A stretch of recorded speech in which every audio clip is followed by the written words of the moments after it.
एक ऐसा व्यक्ति जिसे कुछ ना मालूम था, बस चले चले जा रहा था। धूल लगी थी चेहरे पे, साफ आईना कर रहा था। धूल लगी थी चेहरे पे, साफ आईना कर रहा था। इतना बड़ा पागल था कि उसे कुछ भी नहीं पता था कि सफलता खुशी अपने अंदर होता है। क्यों गिड़गिड़ाता था दूसरे के सामने जो उसका यूज करके चले जाते थे और उसे वहीं पे फिर से छोड़ के चले जाते थे। फिर एक दिन एक साधु से मुलाकात हुई उसकी, और साधु ने बताया कि जो तू पैसे को देखता है, किसी का पावर को देखता है, उसके अंदर जो छिपी है पैसे पावर को छोड़ के उसके अंदर की संघर्ष, त्याग, उसकी रिस्क लेने की क्षमता, वो सबको देखेगा, तेरी जीवन बदल जाएगी। वह व्यक्ति यही करने लगा रात दिन। जिसका भी दिन में दिमाग में आता कि ये बंदा इतना पैसा कमाता है, बस उसके पीछे का उसका बायोडाटा निकालने के चालू करता, उसका बायोपिक निकालने के चालू कर देता, उसका संघर्ष देखने के चालू कर देता। जब लोगों का संघर्ष, लोगों का त्याग देखता तो उसके दिल में और एनर्जी आती और वो दिनों दिन और अपने लाइन पे आगे बढ़ता और ग्रोथ करता था। जीवन में कुछ करना है तो सिर्फ पैसा नहीं देखना, उसके पीछे का पावर देखना है, उसके पीछे का संघर्ष देखना, उसके पीछे का त्याग देखना है। हर मुसीबत टल जाएगी। अगर शाम हुआ है तो सुबह आएगी, अगर सुबह हुआ है तो शाम हो जाएगा। वही लड़का जब करोड़ों कमाने लगा, फिर से वही साधु के पास गया। अब बोलता है कि मुझे ऐसा चीज बताओ कि जो सुख में भी काम आए और दुख में भी काम आए, ऐसा कुछ मुझे बताओ। वो साधु ने बताया, यह भी वक्त बदल जाएगा। अपने दीवार पे जाके यही लिख देना, यह भी वक्त बदल जाएगा।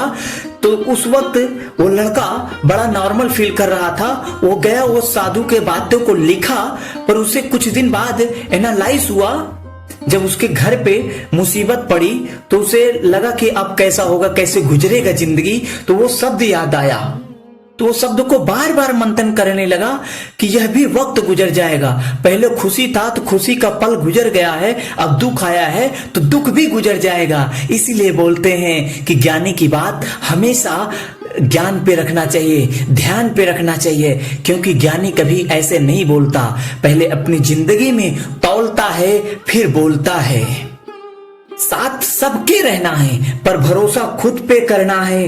अपना रहस्य, अपनी आने वाली मंजिल को और अपनी अगली ड्रीम, अगली लक्ष्य किसी को नहीं बताना। अगर जीवन में कुछ करना है तो दुआ सबका लेना, दुआ सबका लेना, बदुआ किसी का मत लेना। दुआ करने वाले हाथ से वो हाथ अच्छा होता है जो किसी की मदद के लिए उठे, जो किसी की मदद के लिए उठे। समुद्र में नदियां इस तरह खो जाती हैं, समुद्र में नदियां इस कदर खो जाती हैं जैसे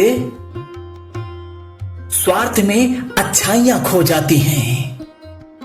सेल्फ डिसिप्लिन बनाए रखना, सेल्फ डिसिप्लिन बनाए रखना, और समय को कभी बर्बाद मत करना, क्योंकि समय बर्बाद करने पे आ गया तो आप कहीं के नहीं बचोगे।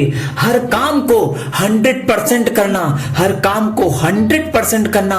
अगर 1% बाकी है उसे 1000% मांगना, क्योंकि थोड़ा सा आलसी, थोड़ा सा आपका इग्नोर करना, 1% जो आप वहां पे बचा रहे हो वही आपकी जिंदगी को 1% नीचे गिरा रहा है। जो 100% देता है वही 100% सक्सेस होता है। जो जितने परसेंट जानवर चोरी करता है अपने बिजनेस से, अपने ड्रीम से, अपने लक्ष्य से, उतना परसेंट वो पीछे जाता है। आज 1 घंटे रुक जाओगे, 1000 गाड़ी रोड से आगे चली जाएंगी। इतना ही फर्क है। और अपने लक्ष्य में अगर आप 5 मिनट रुकते हो तो 1000 गाड़ी आगे चले जाएंगे, 1000 लोग आगे चले जाएंगे। रुकना नहीं है, थकना नहीं है, लगातार चलना है। चलती चक्की देखकर दिया कबीरा रोई, चलती चक्की देखकर दिया कबीरा रोई। 2 पाटन के बीच में साबुत बचा न कोई। हर किसी के बीच में बोलना, हर किसी के समस्याओं में बोलना, हर किसी का साथ देना उचित नहीं होता, इस मतलबी दुनिया में आपको ही फंसा के चले जाएंगे। इस मतलबी दुनिया में आपको ही फंसा के चले जाएंगे। बहुत खास है, जिस पे ट्रस्ट है उसी का साथ देना, उसी के बीच में बोलना, वरना सबको इग्नोर करना। अमीर लोग जब रोड पे चलते हैं तो भिखारी का भेष डर के साधारण चलते हैं, और गरीब लोग जब रोड पे चलते हैं अमीर का भेष धर के अमीरी दिखाते हैं। और जीवन में कुछ करना है तो ये बात को बहुत ज्यादा ध्यान में रखना है। दिखावा करना, शोबाजी करना बंद करना पड़ेगा, शो अप करना बंद करना पड़ेगा। शो अप में कई प्रकार के शो अप होते हैं। शो अप से क्या क्या घाटा नहीं होता। शो अप से आपका समय बर्बाद होता, आपको कोई ना कोई यूज करके चला जाता है, आपका पैसा बर्बाद होता है, आपके जाने अनजाने आपका खुद का बिलीफ सिस्टम टूटने लगता है, आपका वहीं पे ग्रोथ रुक जाता है दिखावा के चक्कर में। और एसिड लायबिलिटी की बात तो हम जान ही नहीं पाते। एसिड क्या होती है, लायबिलिटी क्या होती है। लोग तुम्हें यूज करके चले जाएंगे अगर तुम दिखावा करोगे, और वही लोग झांकने तक नहीं आएंगे जब तुम्हारा दिन गिरेगा। इसलिए पहले दिखावा से पहले एसिड में पैसा खर्च करो। एसिड लायबिलिटी क्या होती है इसे अच्छी तरह से जानो। द सीक्रेट बुक से भी सीख सकते हो, और the rich dad poor dad एक बुक है, उससे भी सीख सकते हो। थोड़ा सा मैं बता सकता हूं कि आप लायबिलिटी क्या होती है और एसिड क्या होती है। एसिड वो होती है जहां से एक बार पैसा लगाओ और हमेशा वो पैसा सेफ रहे और वहां से ब्याज आता रहे। लायबिलिटी वो होती है जहां पे पैसा लगा लो, उसके बाद वहां से पैसा ना आए, बस साल 2 साल में उसका रिन्यूअल कराने का पैसा जेब से जाए।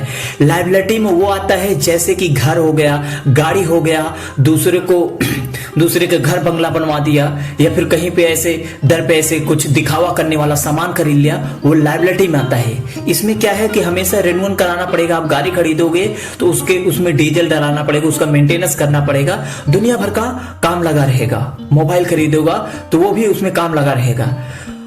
एसिड वो होता है जहां से पैसा आता है, जैसे कोई दुकान खरीद लिए, कोई गाला खरीद लिए, या कोई प्रॉपर्टी ऐसा खरीद लिए जहां से भाड़े पे दे दो, या फिर कोई ऐसा सामान खरीद लिए जिससे पैसा आते रहे और वो पैसा सेफ रहे। जैसे जेसीबी खरीद लिए, अब वो पैसा सेफ है, वो पैसा कुछ परसेंट भले डाउन जाएगा लेकिन कुछ तो सेफ है, और वहां से महीने का कुछ न कुछ आता रहेगा।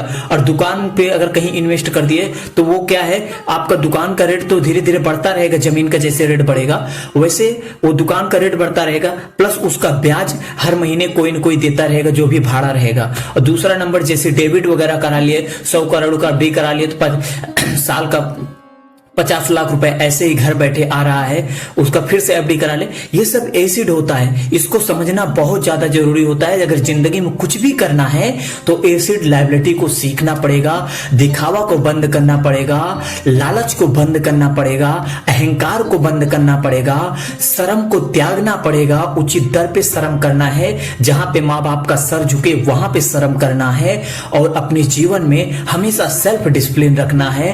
अपने आप को जानो और दुनिया को भी जानने की कोशिश करो, दुनिया कैसे यूज करके दुनिया को छोड़ देती है। जय हिंद, वंदे मातरम।